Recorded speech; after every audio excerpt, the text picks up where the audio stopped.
When there's no more hope is left in me, I can see what comes my way.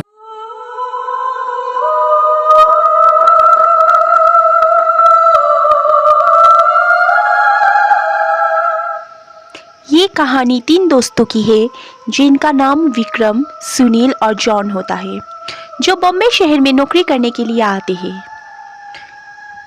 तीनों बचपन के दोस्त कुछ कर दिखाने का सपना लिए इस भीड़ भाड़ लिए दर दर भटकते हैं। उन्हें कोई भी रास्ता नजर नहीं आता। अपने छोटे से गांव में रहकर कॉलेज की पढ़ाई करने वाले सुनील और वाली जगह में अपना मुकाम पाने के विक्रम ने कभी सोचा भी नहीं था कि सफलता पाने के लिए इतना दर्द झेलना पड़ता है। वही जॉन अपने पापा के बिजनेस में पहले से ही संघर्ष कर चुका था, जिस वजह से उसे इन सब चीज़ों की आदत सी हो गई थी। जॉन अच्छे से जानता था कि सफलता इतनी आसानी से नहीं मिलेगी, क्योंकि उसने अपने पापा को दिन रात मेहनत करते हुए देखा था। तभी तीनों को सुबह से भटकते भटकते शाम हो जाती है, लेकिन ना कोई नौकरी और ना ही कोई रहने का ठिकाना उनके हाथ लगता है। तीनों को सुबह से भटकते भटकते शाम हो जाती है, लेकिन ना कोई नौकरी और ना ही कोई रहने का ठिकाना उनके हाथ लगता है। तीनों मायूस होकर एक छोटे से होटल में खाना खाते हैं। दरअसल उनके पास कोई खास पैसे भी नहीं होते। वो तो सिर्फ अपनी 1-2 दिन की व्यवस्था बनाकर निकले थे। उन्हें लगा था कि आते ही उनके साथ कोई चमत्कार होगा और उनको नौकरी मिल जाएगी। तीनों एक बिल्डिंग के पास पहुंच जाते हैं। कुछ देर बाद सभी बिल्डिंग के गेट के पास बैठ जाते हैं। 1-2 घंटा बैठे हुए गुजर जाते हैं। तभी बिल्डिंग के चौकीदार की नज़र उन पर पड़ती है और वो जोर की आवाज़ में उन्हें डांटते हुए कहता है, कौन हो तुम लोग? यहाँ क्यों बैठे हो? तीनों अजनबी शहर में किसी को पहचानते नहीं और ना ही उनका कोई ठिकाना है। तीनों अपनी जगह पर जल्दी खड़े हो जाते हैं और अपनी बात चौकीदार को बताते हैं। चौकीदार को तीनों की हालत देखकर उन पर तरस आता है। उसे एहसास होता है कि कुछ सालों पहले ऐसे ही वो काम मांगने आया था। तब किसी ने उसे सहारा दिया था और आज कम से कम वो इतने बड़े शहर में छोटे से काम के साथ जीवन यापन कर पा रहा है। जॉन उन तीनों में थोड़ा समझदार होता है। वो चौकीदार से कहीं रहने की जुगाड़ की बात कहता है, क्योंकि उसे पता है कि अभी उनकी हालत किराया देने की नहीं है, तो उन्हें कोई किराए से कमरा क्यों देगा। तभी चौकीदार अपने एक दोस्त से फ़ोन पर बात करता है, जो वहीं से कुछ ही दूर बंगला नंबर 17 में साफ सफाई का काम करता है। चौकीदार अपने दोस्त को सारी बात बताता है। तभी उसका दोस्त कहता है कि मेरे साहब तो अपने परिवार के साथ 2 महीने के लिए बाहर गए हैं, तब तक मैं रहने का इंतज़ाम कर सकता हूँ। ये बात सुनकर तीनों दोस्त बहुत खुश हो जाते हैं और वो जल्दी से चौकीदार से कहते हैं कि आप हमें बता दीजिए हम उनके पास कैसे पहुँच सकते हैं। चौकीदार कहता है कि वो बंगला थोड़ा दूर है, रात को वहाँ कोई टैक्सी ऑटो भी नहीं मिलेगा।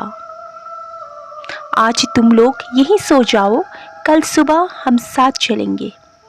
तीनों उसकी बात मान जाते हैं।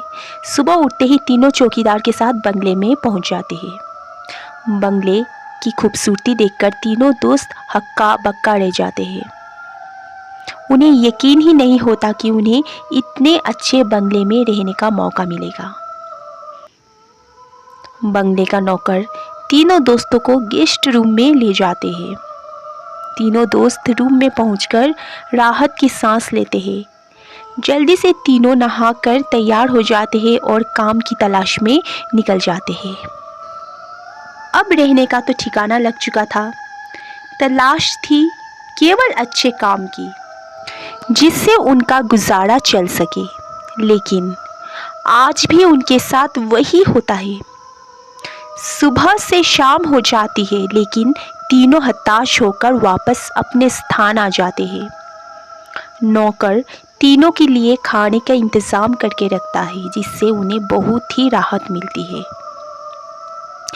आज तीनों दोस्तों के लिए बंगले की पहली रात होती है। रात को 12 बजते अचानक विक्रम की नींद खुल जाती है और वो अपने आप को बंगले के तहखाने में पाता है जहाँ पुराना सामान इकट्ठा करके रखा हुआ था। उसे समझ में नहीं आता कि वो यहाँ कैसे पहुँचा। तभी वो घबराहट में अपने दोस्तों का आवाज़ लगाता है लेकिन किसी को कुछ सुनाई नहीं देता। तभी उसके कानों में सब कुछ सुनाई देना बंद हो जाता है और सिर्फ एक औरत की रोने की आवाज़ जाती है। विक्रम चिल्लाकर पूछता है, कहाँ हो तुम, क्यों रो रही हो? अगले ही पल विक्रम अपने बिस्तर में होता है। वो डर के कारण पसीने से लथपथ हो जाता है। वो अपने दोस्तों को जगाता है। सुनील और जॉन दोनों उसकी बात का मजाक उड़ाते हैं और कहते हैं, तुम्हें कोई सपना देखा होगा। इस बंगले में तो हमारे अलावा कोई भी नहीं है। और विक्रम भी अपने दोस्तों की बात का यकीन करके इस घटना को बुरा सपना समझकर नज़रअंदाज करके सो जाता है।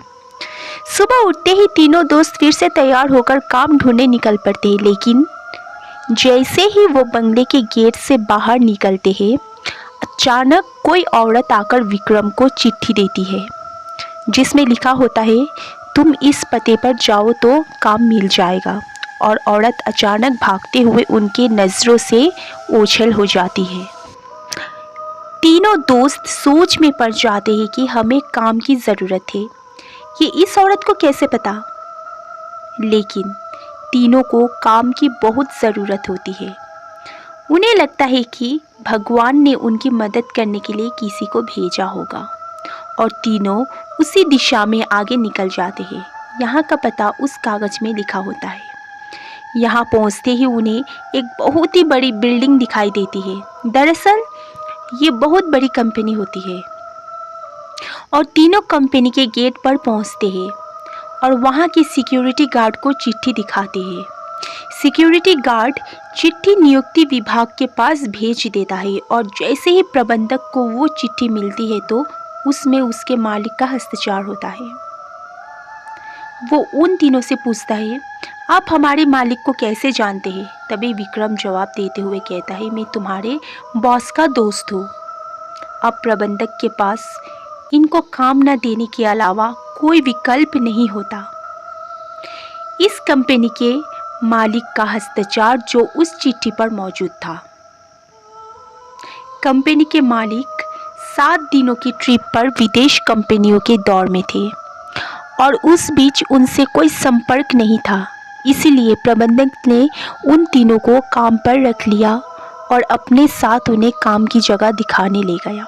लेकिन विक्रम अचानक ही दूसरे रास्ते की तरफ मुड़ जाता है और वो सीधे बॉस के चेंबर के सामने पहुंचता है और दरवाजे के ताले को पासवर्ड से खोल देता है। कंपनी का प्रबंधक ये देख करके आश्चर्यचकित रह जाता है। उसे यकीन ही नहीं होता कि जो पासवर्ड केवल कंपनी के मालिक को पता है वो इसे कैसे पता चला। अब प्रबंधक उसे कोई खास आदमी समझने लगता है। उसे पूरा यकीन हो जाता है कि हो ना हो यह व्यक्ति बॉस ने ही भेजा है और वो उसे बिना रुके हुए अंदर जाने की इजाज़त दे देता है। जॉन और सुनील ये सब देखकर समझ नहीं पाते कि विक्रम को ये सब कैसे पता। तभी अचानक विक्रम सभी को बॉस के चेंबर से बाहर जाने को कहता है और चेंबर का दरवाज़ा बंद कर देता है। कुछ ही घंटों के बाद प्रबंधक को बॉस का फ़ोन आता है और बॉस प्रबंधक से पूछता है कि मेरे कंप्यूटर को किसी ने इस्तेमाल किया था। तभी प्रबंधक सारी बात बता देता है। बॉस गुस्से में मैनेजर को बोलता है, जल्दी से जाओ और उसे रोको, नहीं तो मैं बर्बाद हो जाऊंगा। और जैसे ही प्रबंधक चेंबर का दरवाज़ा खोलता है तो वो देखता है विक्रम बेहोश पड़ा है। प्रबंधक अपने सुरक्षा कर्मियों से उसे उठाने को कहता है और कुर्सी पर वापस बैठाता है। तभी विक्रम को होश आता है। प्रबंधक गुस्से में विक्रम को बोलता है, तुमने क्या किया? मेरे बॉस बहुत नाराज है। लेकिन विक्रम को कुछ याद नहीं कि वो अपने बंगले के गेट से यहाँ तक कैसे आया। दरअसल वो बंगला पहले उसी बॉस का होता है और बॉस ने बंगले को अपने ऑफिस की एक लड़की के लिए खरीदा था और कभी कभी साथ रहता था, जो कि उसके कंपनी में काम करती थी। बॉस पहले से ही शादीशुदा था और ये बात अच्छे से जानता था कि एक ना एक दिन वो लड़की उसके लिए खतरा बन सकती है। इसीलिए वो उसकी निजी अश्लील वीडियो रिकॉर्ड कर लेता है और जब एक दिन लड़की को ये बात पता चलती है तो दोनों में खींचातानी करते हुए लड़की के सर में चोट लग जाती है और वो दम तोड़ देती है। बॉस बंगले के गार्डन में ही लड़की को दफना देता है और लड़की की मौत के साथ ही उसका राज दफन हो जाता है। लेकिन जब उस बंगले में तीनों दोस्त हमें आते हैं तो विक्रम गार्डन में घूमते घूमते उस जगह पर अपना पैर रख देता है जहां उस लड़की को दफनाया गया था, जिस वजह से उस लड़की का सीधा संपर्क विक्रम से बन जाता है।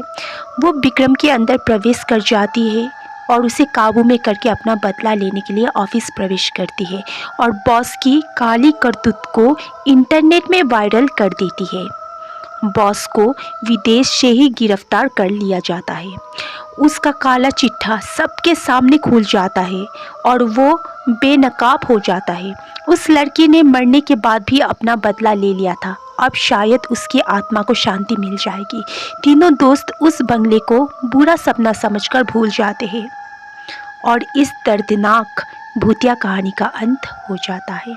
धन्यवाद। तो दोस्तों, ये थी हमारी भूतिया कहानी। अगर कहानी पसंद आई हो तो लाइक, शेयर और सब्सक्राइब ज़रूर करें। मिलते हैं अगली रोमांचक कहानी में। तब तक के लिए आप सबको धन्यवाद।